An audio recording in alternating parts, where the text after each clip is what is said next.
مومن لوگ جب ڈپریشن کا شکار ہوتے ہیں تو وہ اینٹی ڈپریشن کی ٹیبلٹ نہیں کھاتے، بلکہ وہ سجدے میں گر کر بلک بلک کر روتے ہوئے اپنے خالق کائنات سے اپنی التجا کرتے ہیں، اور وہ اپنی دکھ بری داستانوں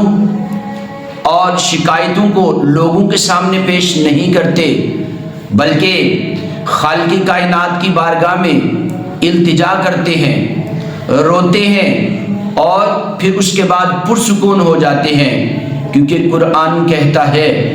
الا بذکر اللہ تطمئن القلوب، خبردار دلوں کا اطمینان چاہتے ہو تو وہ خالق کے ذکر میں ہے۔ اگر تم پریشان حال ہو تو رب کائنات کی بارگاہ میں سجدہ کرو، یہ سجدہ تمہیں خالق کائنات کی بارگاہ سے دکھ بھری زندگی سے نجات دلائے گا اور تمہیں پریشانی سے نکال کر خالق کائنات اپنے قریب کر لے گا۔ کسی شاعر نے کیا خوب بات کہی تھی، ایک سجدہ جسے تو گرا سمجھتا تھا، ایک سجدہ جسے تو گرا سمجھتا تھا،